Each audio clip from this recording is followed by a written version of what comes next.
welcome to another episode of Design Under Influence. We are broadcasting from Arc IT, which is the team we're on, and we're the company that helps architecture, design, engineering businesses take care of their IT. So our partners can do their best work, designing beautiful buildings, engineering, all that good stuff without IT, without really tight run IT. It's hard. So today we're going to give you some advice. And advice is going to wrap around upgrading your IT infrastructure. Some of the things we're doing right now for a lot of our clients is upgrading their workstations. So there's a lot of pieces to IT. And again, we're not going to get super technical here. This is just advice for leadership and business owners out there on how to think about managing your IT. You need to know enough to be dangerous. You don't need to do it yourself, right? And so we're going to provide you with that knowledge today from a strategic perspective, which is I'm going to introduce Henrik here in a moment. He's going to introduce himself, actually. So he's more on the strategic side of IT, helping our customers with direction for the technology. And then on the solution side of IT, we have two beautiful engineers. When I say beautiful, I mean, look at Harry's sweater, if you're watching us. And Zahin's hair, I mean, he took half an hour to make it look like he just fell out of bed. But anyway, Harry and Zahin are coming from a solution perspective. So we have a really good, and I'm, of course, the world's greatest moderator. No. But we're coming from a perspective of, hey, let me give you advice on how to think about upgrading your equipment as workstations specifically. If you run an architecture firm, you're running a lot of heavy stuff, engineering as well, CAD, BIM, whatever. All those things take up a lot of resources, and you don't want to wait until things start crashing down on you before you replace your workstations. So my first question to the team would be, and each one of you guys can take it. How do I know as a business owner, I run my architecture firm, I have 50 architects under me, or 25. How do I know when it's time to think about replacing my workstations? I'll jump in and just say, from a strategic perspective, there ought to be a plan, right? And the plan that we usually recommend is this concept of a life cycle. Hardware should be around based off of its purpose for a certain amount of time. Really easy rule of thumb is design workstation should last about 3 years. Your admin workstation should last about 5. Have we helped clients stretch them a little bit further? Absolutely. But at some point, there's diminishing returns and there's productivity impact, and you don't want to deal with that. You want your employees, like Alex said, doing their best work all the time. So we help companies get on that plan, and then we offer solutions in terms of getting things deployed as smoothly as possible. And we even help people align these purchases with what's going on in their business. We can help you find financing options if needed. Got you. But so from a perspective of a business owner, is it as simple as, okay, my life cycle, I have an inventory, right, Harry? I have an inventory of my stuff. And then, my inventory is clearly labeled to what the life cycle is. So I know each quarter or each, I guess, semi-annual basis, which, how many stations I need to replace. Is that really as simple as that? Well, there are several factors that goes into thinking about replacing or upgrading your workstation. One thing that we do recommend, as Henrik said, is having a life cycle. So when you buy your devices, you have your serial number, you have a maintenance period, you know how long this device is going to be operating at its best for. And towards the later part of that period, it's probably going to be giving you a diminishing return. It's not going to be at its best performance. You don't want to get to a stage where your employee has to call in and say, my computer is no longer functional, and in a sense has to waste a day of productivity or multiple days to get a workstation set up and sent out to them. So you do want to have that life cycle in place, but that's just one factor. Another factor you do have to consider, again, I could mention earlier, is just your budget.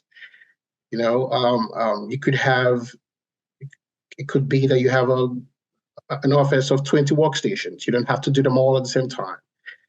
But again, that's something that you want to work with your IT. What workstation do you want to upgrade to?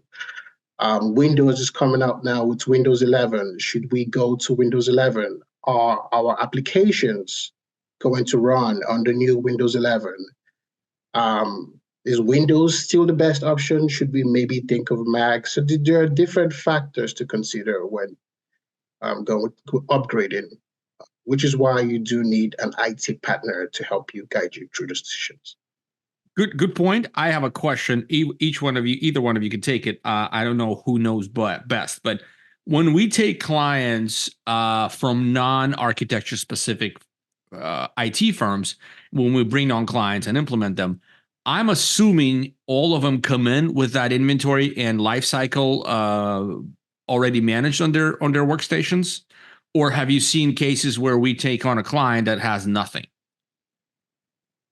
Personally, we have taken clients who do not have any form of inventory management, and that's usually part of our onboarding process.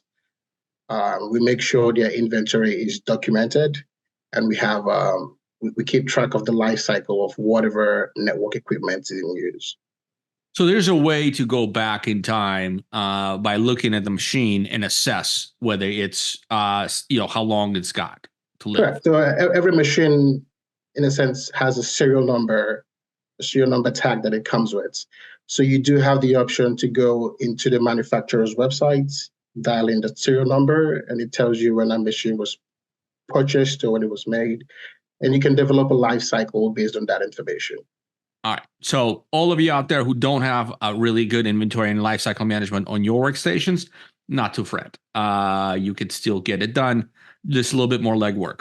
Okay. So without having my machines constantly breaking, my employees are complaining, I want to be a little proactive because I run a respectable firm. How do I know what to replace? How do I decide what to buy? What to invest in? How do I make a decision on the future, right? Because what I'm looking for next 3 years, something like that, 3 to 5. Zaheen, you want to jump in or should I take it? I think this would be a better question for you, but I do have some input here. I think well, first you should definitely consult your IT team. There's some minimum requirements that you should have, especially nowadays. Like you really don't want any spinning hard drives. You want to go towards those SSDs just to avoid solid state, basically. Yeah, you just want to avoid any component of the computer that can fail. You definitely looking at those newer video cards, but I think Henrik would definitely have some really good suggestions as to what from a strategic standpoint. Yeah, ArcIT definitely has some preferred vendors and models, essentially systems that we vetted through all of our clients that are reliable and productive. And so we will help you find the right system at the appropriate price point for what you need. Like one of those little rules of thumb that I like to apply for personal purchases and or companies is shoot for the best you can afford, and then maybe take the tiniest step backwards from there, and you will save the most money for almost the best that's out there. And I feel like that's a nice edge that most people can lead with. Gotcha. So consult the professional, as mere mortals like myself who do other things day to day and not digging into IT issues, not reading up on the latest information, not keeping up with what's going on in the tech world. We can't pretend even to understand what will I need, because I make a big mistake. A big mistake is not overpaying potentially, is underpaying. Think about that. Yeah, absolutely. I mean, in a former life, I used to do total cost of ownership consulting. And one of the things that used to be out there as a piece of information would be your hardware is about 4% of the total cost or money that you're going to spend on that computer over its lifetime. Wow. And so you can actually save money by spending a little bit more, because of that other 95% of the cost can be offset by just having more reliable equipment. I mean, think about it. A little battery backup for your computer saves it from getting fried during the next brownout. That battery backup's $75. That's a pretty good investment relative to replacing an entire computer and getting you through a brownout or something like that. Does your percentage value includes output or work, or is it all just hardware, software based? So in those days, I was doing consulting for 1,000 employee kind of companies, and so it was more about all the associated IT tools and other things like that it takes to sort of manage. It had to do with the costs of the employees replacing the equipment on an unplanned basis. That kind of stuff. It didn't necessarily take in the productivity of the person sitting in front of the computer. It was all the ancillary related costs tied to the PC. Something I should have mentioned earlier is one of the unique benefits of some of our hardware recommendations is really we've vetted these recommendations against all the engineering applications out there, because guess what our clients are using? All those engineering applications. Mm-hmm. So I think that's a key piece of information that people should have, is that we're going to give you recommendations that are well vetted by the latest requirements for the latest versions of all the applications. So work with IT company that specializes or at least understands. Who would have thought? Correct. Yeah. Compatibility is very, very important. All right. Making sure whatever you're upgrading to, sorry to interrupt you, just making sure whatever you're upgrading to is going to work with whatever applications you have working now or plan to move into in the future. Okay. I saw a ticket on that today about Bluebeam interfering with PDF creation with a specific version being cross-installed with something like AutoCAD. Our techs know about this stuff. I wouldn't. So I'm happy and thankful for people like Zaheen and Harry. Yeah. Yeah. It's important to understand, to be kind of a master of your trade, so to speak. But the problem is, if you helping everybody, you're helping nobody. That's the way I think about this. I think that's what we base our whole kind of movement on. But let's get back to the computers. So I think I understand now when to make a decision and how to when to make the decision to replace them, and then how to go about choosing the replacement. I shouldn't be making that decision. I should outsource this to people who know better and who understand my business. What about the implementation process? Talk to me about potential complexities. How can I prepare myself better as a business to have this as smooth as butter, right? As easy as pie, whatever, insert your own aphorism here. How do I do this that it's minimum disruption for my business? Yeah, again, it goes back to having a proper IT group or IT department. In order for you to go about doing something as intensive as replacing multiple computers and deciding whatever computers to replace, it harkens back to having a good project communication, a good project timeline. So you do want to have intensive communication with whatever party is responsible for upgrading your infrastructure. Make sure there's a timeline as to when the computers are going to be purchased, a timeline as to when those computers are going to be prepped, a timeline as to when they're going to be delivered, the level of service that you're expecting. So getting a proper project and communication plan in place is very, very important when you're considering upgrading. So it's not trivial. No, it's a very, very intensive process. Even like if you think about replacing your own computer, like every 3 years, 4 years, I replace my Mac, and it's actually pretty easy, but there's a lot of undersurface stuff that just get it takes weeks to really iron things out, and you can't afford that for a company. I wouldn't want to do that. I wouldn't want people to spend weeks with paper cuts, frustrations. Yeah. Right? Yeah. I mean, the way that we do it, we try to make it as painless as possible. We even go out of our way to make sure that the user, to our capability, to the extent of our capability, we make sure that it's as seamless as possible.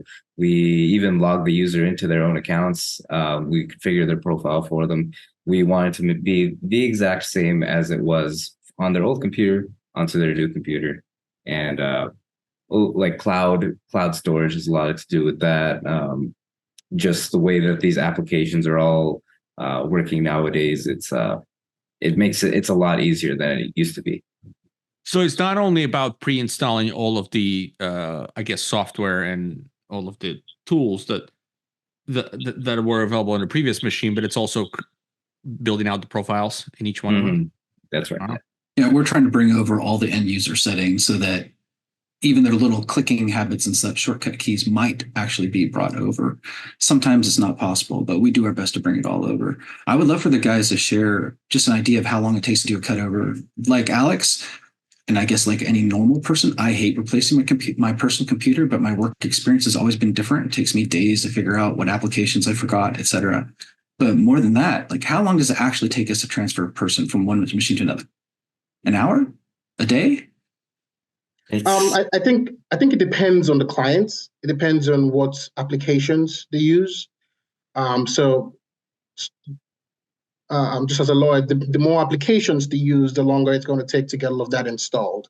But just because of the processes that we have in place, because of the documentation we have in place of every application that the client uses, it makes that process much, much faster. So usually for all of our clients, we can say prep a new computer and get it out to delivered under 3 and 4 hours for pretty much all of our clients. And then on a per user basis, like if I was a person designer working from a workstation, how long am I not using my computer when we're doing this cutover process? Is it those 3 or 4 hours? Is it shorter sometimes? Well, it depends on what the case is. If it's a case where you have a working computer and then we're prepping a computer for you, then there's no downtime. We get this prepped and we ship it to you, and then whenever you're ready, you move over and everything is already set up for you. If you wait to the point where you say you don't have a good life cycle or you're not being proactive in managing your devices, and then you wait till an engineer calls in and says, my device is broken down, then it gets much more expensive. Then you have to expedite a purchase, you have to expedite delivery. All of that is additional cost. You have to get a technician assigned and getting it done quickly. It becomes much more expensive. Plus, your engineer is not working, he's not being productive, he's not making you any money. So it depends on both cases. But usually, in a case of emergency, we try to limit it to about 3-4 hours to get that workstation shipped. Now, the shipping can be up to a day sometimes, so the user could be down for maybe a day end, which is why you do want to be proactive in these cases, or at least have a spare workstation. So in the case where their workstation goes down, they have something to keep working on while we get a workstation prepped and ready to go. So we just got into some really good bonus advice here. So spare workstation. I ran a company before and we did not have any spare workstations. And I remember it was about 20 people, 22 people, 22 of us. And we had Macs, so we thought we're bulletproof. Right. But, one person left it in a coffee shop, and then got lost. The other one got fried. The other one just had a lot of issues that needed to be sent back for repair.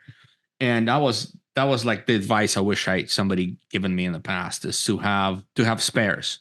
So is this the common thing we recommend our customers? And how many of our customers actually take us up on it? I mean, do we have customers who have zero backups? I don't know. I think every single one of our customers has a spare, or we will give them a spare. I think from our inventory, like if they need one. I think that's the way we do it, at least. But for the most part, most of our clients have spares. Yeah. All right. Yeah. So that's a little pro level advice. I think that's like, you don't think about these things until you have to. All right. Any other parting thoughts or advice for you from someone who's looking to or who needs to upgrade their machines, their workstations? Be brave. Talk to your IT team. Talk to your IT That's team. a good one. Yeah, I think it's quite clear that you have to have a good IT support. This is not something you want to self implement. Gentlemen, again, thank you very much for your time. Next week we'll see what we're gonna tackle, but this week I think it was a very important topic. Henrik, Harry, Zaheen, you guys are champions. I'm a moderator, and it was lovely to be here, and we'll see you all next time. Have a good one. Cheers. Take care, folks.